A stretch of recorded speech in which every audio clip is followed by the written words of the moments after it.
तुरंत ओसामा ने अपनी वाइफ को नेवी सील के मुंह पे फेंका और नेवी सील ने जब उस हार्ड ड्राइव को लगा के चेक किया तो पता चला ओसामा अडल्ट कंटेंट देखता है। वैक्सीन के बहाने ओसामा के बच्चों का डीएनए लेने का प्लान था और जैसे ही गेट पे पहुंच के बेल बजाई, टोरा बोरा से निकल के ओसामा घोड़ों और खच्चरों पे पाकिस्तान के बॉर्डर की तरफ घुस गया। मिरर के रिफ्लेक्शन से पहाड़ों पे कोड बना के एक पहाड़ से दूसरे पहाड़ पे ओसामा मैसेज भेजने लगा। कंपाउंड के बाहर ही इंफ्रारेड कैमरा लाए और ओसामा की बॉडी हीट से थर्मल इमेजेस निकाले। ओसामा का डीएनए दोनों हेलीकॉप्टर ने बांट लिया और पाकिस्तान के रडार के नीचे से उड़ाने लगे और सीक्रेटली कंपाउंड के चारों तरफ जो पेड़ थे उसने लिसनिंग डिवाइसेस छुपा दी। कुछ भी करो लेकिन पाकिस्तान को पता नहीं चलना चाहिए। देखिए, आजकल शॉर्ट कंटेंट कंजम्पशन को लेके हर कोई बहुत कंसर्न्ड है। Doom scrolling, brain rotting, attention span deficiency, ये सब टर्म्स आजकल बहुत कॉमन हो गए। कंटेंट कंजम्पशन या मोबाइल चलाने को बस लोग टाइम वेस्ट ही समझते हैं, लेकिन क्या मोबाइल में कुछ भी देखना खराब है? तो देखिए, ये डिपेंड करता है कि आप क्या कंज्यूम कर रहे हो। इसी सेम मोबाइल को आप कुछ यूजफुल कंस्ट्रक्टिव कंजम्पशन के लिए भी यूज कर सकते हो। ऐसे कई एग्जाम्पल्स हैं वर्ल्ड में जिन्होंने ऑनलाइन चीजें सीख के खुद को ग्रो किया है। ऐसा ही एक बहुत अच्छा प्लेटफॉर्म है सीखो ऐप। 5 करोड़ लोग इसको ऑलरेडी डाउनलोड कर चुके हैं। सीखो ऐप को IITians ने बनाया है और ये इस समय देश का नंबर 1 एजुकेशनल ऐप है। यहाँ आपको ऐसे वीडियोस मिलेंगे जिससे आप कुछ सीख सकते हो, जैसे इंग्लिश स्पीकिंग सीखनी हो, स्टॉक मार्केट इन्वेस्टिंग, कम इन्वेस्टमेंट में बिजनेस बनाना हो, या फिर आधार कार्ड, पैन कार्ड अपडेट करवाने जैसे गवर्नमेंट के जो काम होते हैं उनको करने के आसान तरीके सीखने हो, या फिर YouTube, Instagram पे ग्रो करने की स्ट्रैटेजी सीखनी हो। यहाँ सब कुछ आप सीखो ऐप पे सीख सकते हो। लिंक मैंने डिस्क्रिप्शन में दे दिया। तो टॉपिक पे वापस आते हैं। देखिए, 11 सितंबर 2001 को जब US के ऊपर दुनिया का सबसे बड़ा हमला हो रहा था, तो सेम टाइम पे जो ओसामा था जिसने ये हमला करवाया था, वो अफगानिस्तान के ईस्टर्न साइड में एक पहाड़ी एरिया है, और वहीं US के अंदर जैसे ये हमला हुआ तो हमला होने के same day US intelligence agencies थी जो CIA, FBI और NSA, ये बिना टाइम वेस्ट किए इस पूरे हमले की इन्वेस्टिगेशन में लग जाती। तो सबसे पहला काम किया कि फ्लाइट में जितने भी पैसेंजर्स ऑन बोर्ड हुए थे उनके पासपोर्ट्स और वीजा के जो रिकॉर्ड्स थे उनको निकाल के चेक करना स्टार्ट किया, और ऐसे करके छोटी से छोटी डिटेल्स इन्होंने पता की, और फिर उनमें से 19 लोगों को इन्होंने आइडेंटिफाई किया जिनको लगा कि यही हाईजैकर्स हो सकते हैं। अब ये हमला हो चुका था, जो भी प्लेन था उसके अंदर जितने भी लोग थे, सारा सामान, हर एक चीज डिस्ट्रॉय हो चुकी थी, और US इंटेलिजेंस एजेंसीज को एक एक डिटेल्स पता करनी थी कि ये जो 19 हाईजैकर्स थे जिनके नाम सामने आए थे, उनमें से जो मोहम्मद अता नाम का हाईजैकर था उसका बैग गलती से, ये कोइंसिडेंस था, उसका बैग गलती से कनेक्टिंग फ्लाइट में डिले की वजह से बॉस्टन लोगन एयरपोर्ट पर ही छूट गया था। अब इसके बाद बिना टाइम वेस्ट किए CIA की टीम इस बैग को लोकेट करके वहाँ पहुंचती है, उसको खोलती है, और लकीली इनको ज्यादा मेहनत करने की जरूरत नहीं पड़ती है क्योंकि इस बैग के अंदर जो डिटेल्स वो ढूंढ रहे थे सारी की सारी एक ही जगह मिल गई थी। इस बैग के अंदर अलकायदा के जो इंस्ट्रक्शंस थे, ट्रेनिंग, प्लानिंग, मैनुअल्स, हर एक चीज थी। यहाँ तक कि मोहम्मद अत्ता जो था उसका जो वसीयतनामा था वो तक इसके अंदर मिल गया था, और इन्हीं सारी डिटेल से कंफर्म हुआ कि इसके पीछे अलकायदा के उसामा का भी हाथ है। और इसके बाद भी लोग रुकते नहीं है। ये जो 19 हाईजैकर्स थे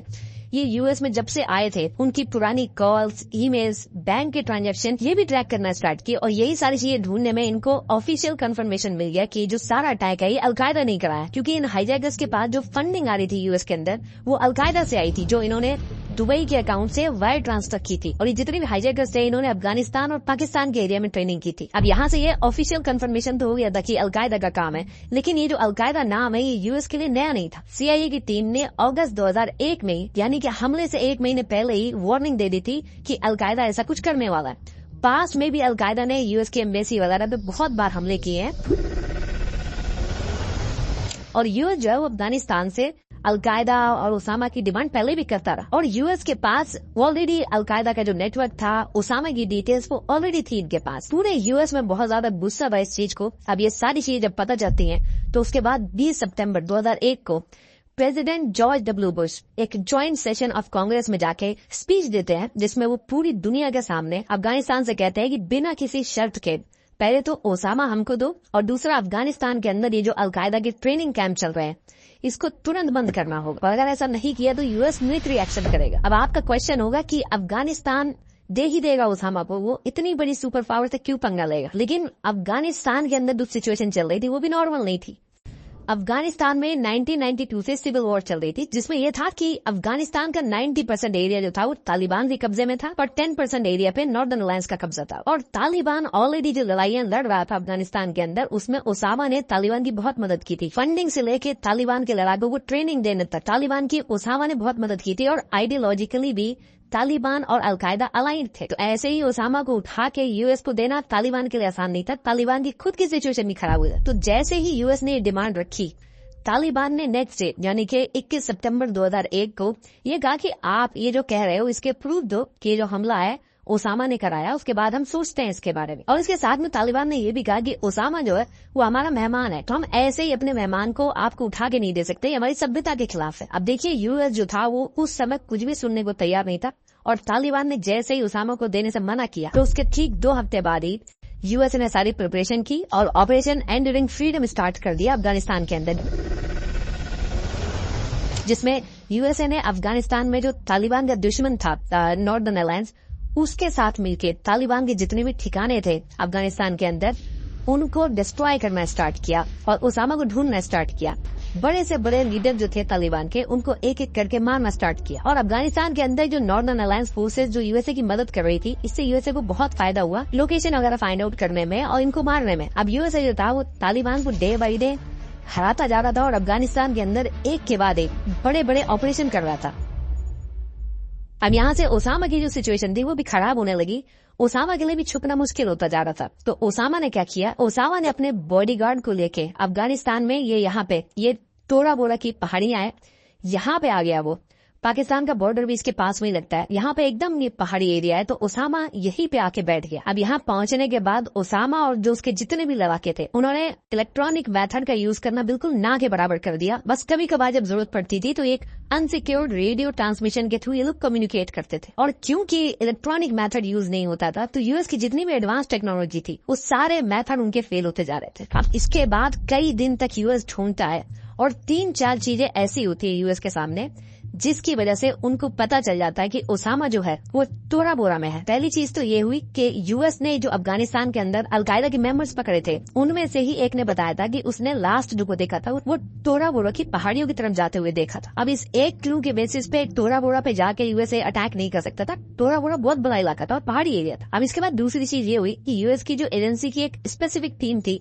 जो अलकायदा के अनसिक्योर्ड रेडियो सिग्नल जो होते थे उनके थ्रू तो लोग आपस में कम्युनिकेट करते थे, उनको बैठ के सुनती थी। तो उस कम्युनिकेशन के अंदर भी उन्होंने तोरा बोरा का नाम सुना। और इसके साथ साथ यूएसए की एक टीम थी जो अलकायदा के कम्युनिकेशन के तरीके पे स्टडी कर रही थी। उन्होंने बताया था कि अलकायदा के मेंबर पहाड़ियों में जो आपस में कम्युनिकेशन करते थे तो उसमें क्या करते थे कि मिरर के रिफ्लेक्शन से कोड में बात करते थे एक दूसरे से पहाड़ी के अंदर। तो तोरा बोरा की पहाड़ियों में भी ये रिफ्लेक्शन डेली दिखते थे इनको। और फिर एक दिन गलती से ओसामा ने अनसिक्योर्ड रेडियो सिग्नल से कहीं पे बात करी तो ओसामा की वॉइस भी पकड़ी गई इसमें।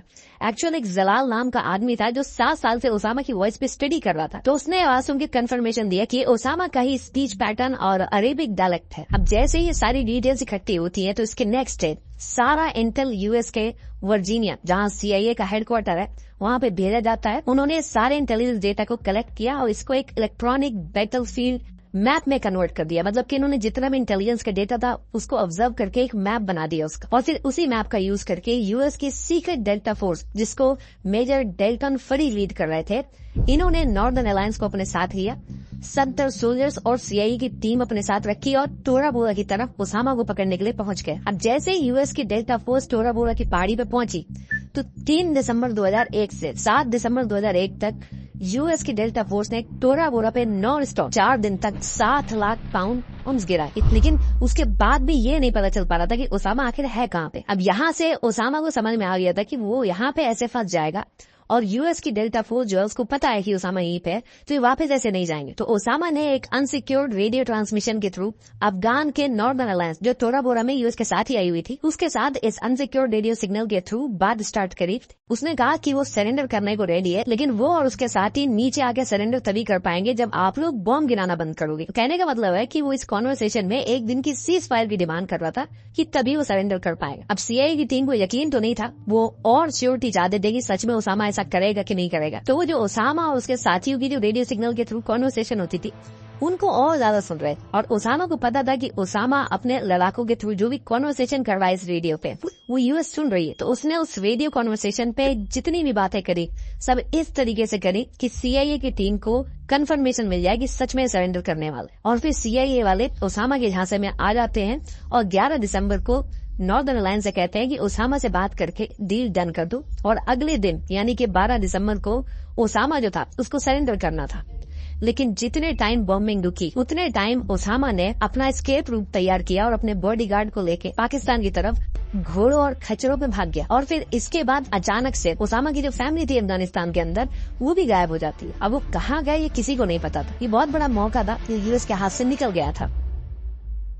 अब इसके बाद ओसामा तो यूएस के हाथ से निकल गया था, लेकिन सेम वीक में यानी कि 19 दिसंबर 2001 को सीआईए का एक अफगान इन्फॉर्मर था मुख्तार, उसके पास फिर से इंटेल आता है कि ओसामा की जो फैमिली है वो पाकिस्तान पहुंच गई है। तो इससे आइडिया लगाया गया कि अगर इसकी फैमिली पाकिस्तान पहुंच गई तो ओसामा भी पाकिस्तान में ही कहीं होगा। और फिर यूएस ने पाकिस्तान के साथ मिलकर पाकिस्तान में ओसामा को ढूंढना चालू किया। और एक्चुअल में इनपुट सही भी था। ओसामा पाकिस्तान का federally administered tribal area FATA जो था वहां पे चला गया था। पाकिस्तान के इस एरिया में ओसामा इसलिए गया था क्योंकि 2018 से पहले ये एरिया पाकिस्तान का एक स्पेशल सेमी ऑटोनॉमस रीजन था। यहाँ पे पाकिस्तान का मेन स्ट्रीम लीगल सिस्टम की बजाय ट्राइबल गवर्नेंस मॉडल चलता था। और ये यहाँ पे तहरीके तालिबान पाकिस्तान, हक्कानी नेटवर्क और लश्कर जंगवी LEJ जो था ये बहुत स्ट्रांग होल्ड था इनका, जिन्होंने ओसामा को यहाँ पे रखा। और इस एरिया में पहुंचने के बाद ओसामा ने अपनी पूरी स्ट्रेटेजी चेंज कर दी थी। बाहर की दुनिया से किसी भी तरीके का कांटेक्ट जो था वो कट कर दिया था। यहाँ तक कि पहले जो अलकायदा के मेंबर्स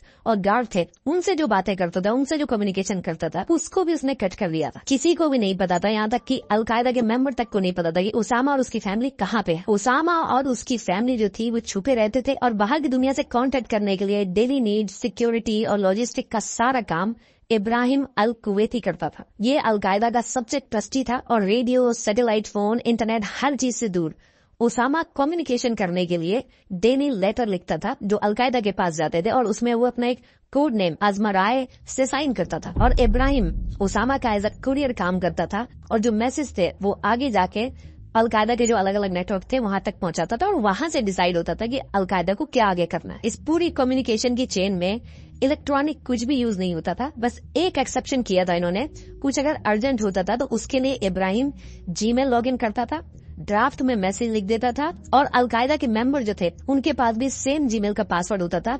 वो लॉगिन करके सेम ड्राफ्ट को खोल के पढ़ लेते थे, लेकिन एक दूसरे को सेंड नहीं करते थे। तो अब इस तरीके से ओसामा और उसकी फैमिली छुप के रहने लगे और उनका कम्युनिकेशन और बाकी जितनी भी जरूरत की चीजें थी वो इब्राहिम संभालता रहा। और फिर कुछ टाइम बाद जब ओसामा का जो काम वगैरह था वो इब्राहिम से अकेले संभालना मुश्किल हो गया तो इब्राहिम ने अलकायदा की लीडरशिप से परमिशन लेके अपने भाई अबरार अल कुवैती को भी ओसामा का कुरियर बनवा दिया। तो अब यहाँ से 2 लोग ओसामा के कुरियर बन गए थे। उस एरिया के अंदर इब्राहिम और अबरार जो थे वो दोनों साथ में अकेले रहते थे तो लोगों को शक हो सकता था, तो एक फैमिली की तरह लगे। तो इस वजह से इन दोनों की शादी भी करा दी गई थी। 14 साल की बुशरा और मरियम से इनकी शादी करा दी गई ताकि सारे लोग एक नॉर्मल पश्तो फैमिली की तरह दिखे। अब इधर तो ओसामा छुप के इस तरीके से रह रहा था, वहीं दूसरी तरफ डेली बेसिस पे यूएस की जितनी भी एजेंसीज थी वो ओसामा को ढूंढने का हर तरीका अपना रही थी। पाकिस्तान का जो पूरा FATA का जो रीजन था वहाँ पे ओसामा के ऊपर बड़े बड़े इनाम अनाउंस कर दिए गए थे कि छोटी से छोटी डिटेल्स भी हो अगर कोई बताएगा तो उसको इनाम मिलेगा।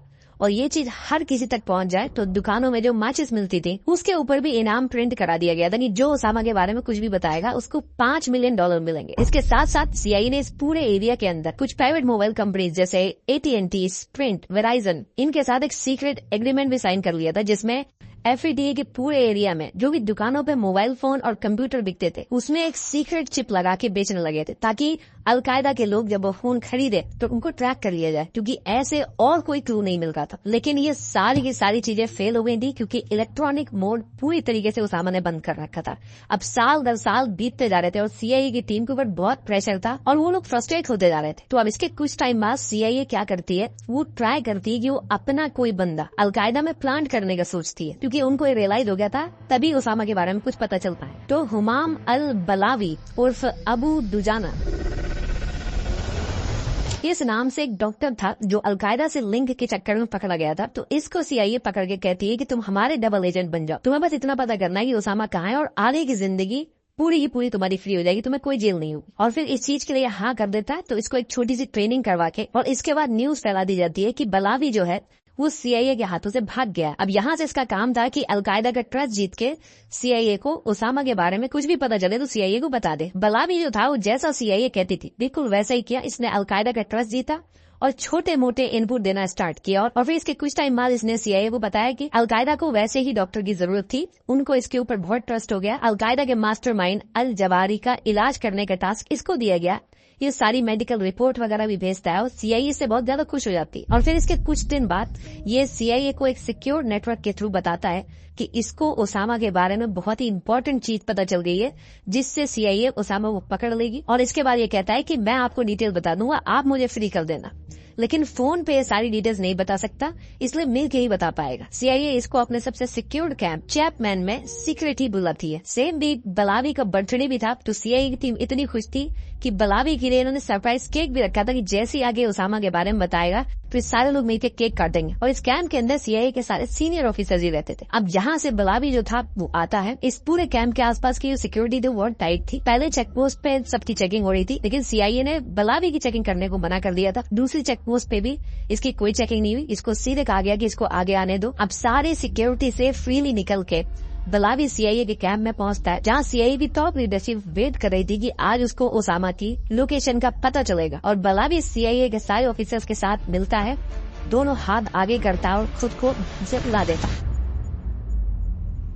बलावी जो था वो कोई इनका डबल एजेंट नहीं बना था, उसने अलकायदा के साथ प्लान बना के उल्टा इस कैंप के जितने ऑफिसर्स थे उनको मारने की प्लानिंग बनाई थी। इस एक धमाके में 7 सीआईए के ऑफिसर और टोटल 16 लोग मारे गए थे। सीआईए की हिस्ट्री में कभी ऐसा नहीं हुआ था और ओसामा की लोकेशन मिलना तो दूर, इस पूरे प्लान की वजह से सीआईए की पूरी लीडरशिप उड़ गई थी। तो इस इंसिडेंट के बाद जो ओसामा को ढूंढने का जो प्रोसेस था वो भी स्लो पड़ गया। अब इसके बाद सीआईए की नई लीडरशिप आ गई थी, तो ओसामा की जो हेल्थ थी वो भी बहुत ज्यादा डाउन हो गई थी। तो अलकायदा वाले ओसामा के लिए एक सिक्योर जगह ढूंढ रहे थे और सेम टाइम पे इनको एबटाबाद में पाकिस्तान मिलिट्री एकेडमी के पास एक प्लॉट पे फॉर सेल का बोर्ड लिखा हुआ दिखता। उन्हें लगा कि पाकिस्तान के कैंटोनमेंट का एरिया पास में ही है, उसामा अगर यहाँ रहेगा तो किसी को शक नहीं होगा। तो इसके तुरंत बाद अबरार को भेजा जाता है और अबरार $50,000 कैश लेके और फेक आईडी के साथ ये 38,000 स्क्वायर फीट का ये जो प्लॉट था इसको खरीद लेता है। फिर इसके तुरंत बाद लोकल आर्किटेक्ट मोहम्मद यूनिस को हायर किया इन्होंने और घर बनवाना स्टार्ट कर दिया। और 1 साल के अंदर यानी कि 2006 तक घर रेडी हो जाता है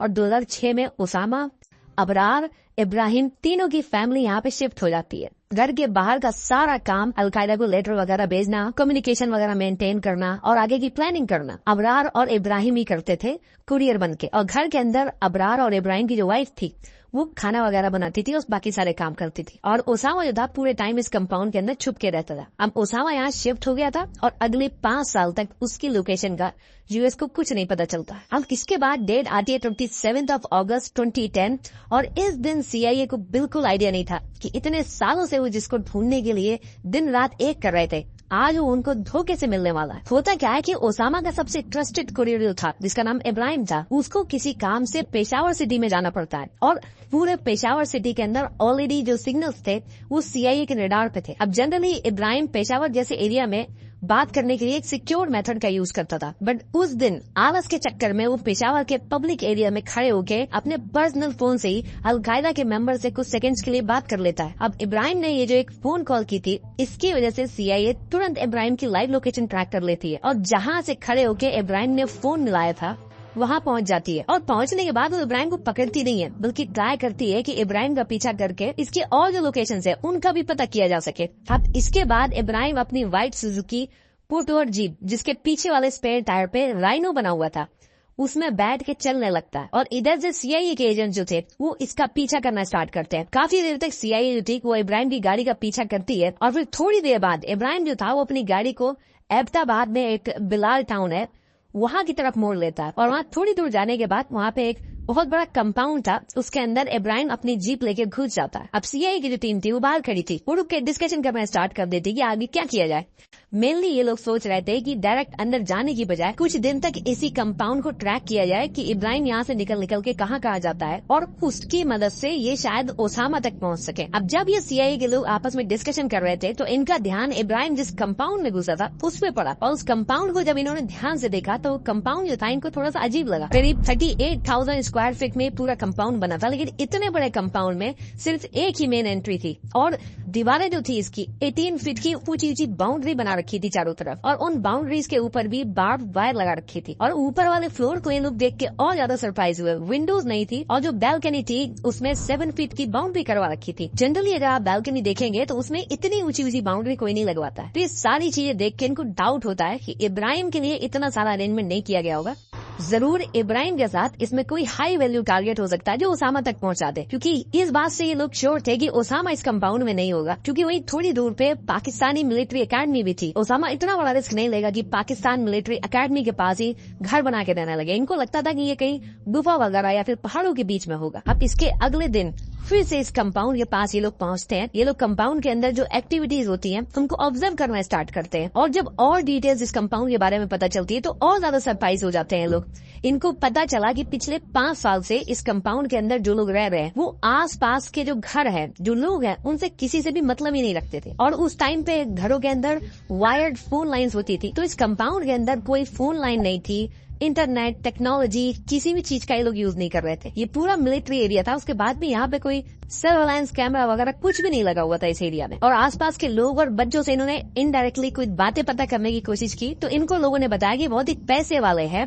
एक बार क्रिकेट खेलते हुए बच्चों की बॉल चली गई थी कंपाउंड के अंदर, तो इन्होंने बॉल वापस नहीं करी बल्कि उसकी जगह जितने की बॉल थी उसका 10 गुना पैसा इनको दे दिया। अब सीआईए के एजेंट ये सारी डिटेल्स लेके इनके जो डायरेक्टर थे उस टाइम पे लियोन पुनीटा, उनको ये ईमेल लिखते हैं। उस ईमेल का टाइटल था closing in on Osama bin Laden's courier. Mainly इस पूरे ईमेल में इन्होंने ये लिखा था कि ये जो कंपाउंड है ये नॉर्मल नहीं है, हमें लग रहा है कि ये भी हो सकता है इसके अंदर ओसामा हो। अब जब ये ईमेल मिलता है लियोन पनेटा को, वो तुरंत एक प्रेजेंटेशन बनाते हैं और इस प्रेजेंटेशन को बनाने के बाद ये सीधे प्रेसिडेंट बराक ओबामा के पास पहुंचते हैं कि देखिए ऐसे एक कंपाउंड मिला है जो कि पाकिस्तान के अंदर है।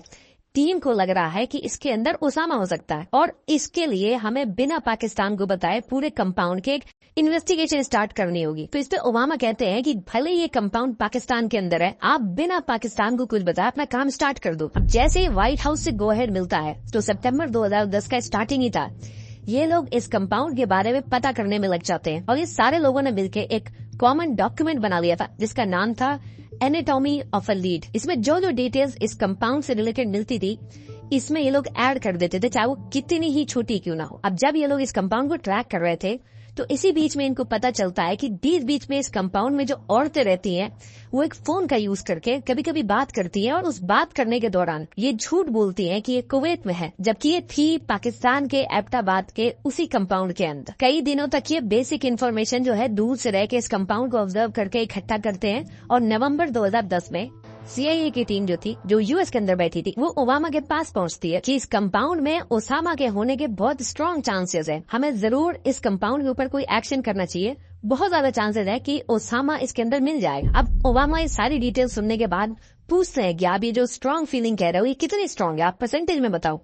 तो जॉन ने उस टाइम पे कहा था 90%, उनकी टीम ने कहा 80% और सीआईए के डेप्यूटी डायरेक्टर माइकल मोरेल ने कहा 60%। और फिर उसके बाद ओबामा ने कहा कि ये जो कंपाउंड है पाकिस्तान के अंदर है, कोई एक्शन अगर हमें करना है तो थोड़ी और पॉसिबिलिटीज एक्सप्लोर करनी होगी। ये भी हो सकता है कि ओसामा की जगह गल्फ का कोई शेख भाग के वहाँ पे रह रहा हो या कोई और भी हो सकता है और गलती से भी हमने कोई एक्शन लिया और ओसामा की जगह कोई और हुआ तो ये हम अफोर्ड नहीं कर सकते, बहुत ज्यादा रेपुटेशन खराब होगी और पाकिस्तान से भी रिलेशन खराब होंगे। अब यहाँ से सीआईए के एनालिस्ट की जो टीम थी उनको समझ में आ गया था कि और डिटेल इकट्ठी करनी होगी अगर इस कंपाउंड के ऊपर कोई एक्शन करना है। उनको ये तो लगने लगा था कि ओसामा है इसके अंदर, लेकिन उनको प्रूफ चाहिए था और उसके लिए ये लोग डिसाइड करते हैं कि एबटाबाद का ये जो कंपाउंड है इसके पास कुछ ऑब्जर्वेशन पोस्ट बनानी होगी और कोई लोकल बंदा जो ट्रस्टवर्दी हो उसको भी इंक्लूड करना होगा, वरना इस कंपाउंड की जो डिटेल्स हैं वो सही से नहीं मिल पाएंगी। तो सीआईए की जो टीम थी इनके पास रिलेशन जो थे वो एक रिटायर्ड पाकिस्तानी आर्मी ऑफिसर था लेफ्टिनेंट कर्नल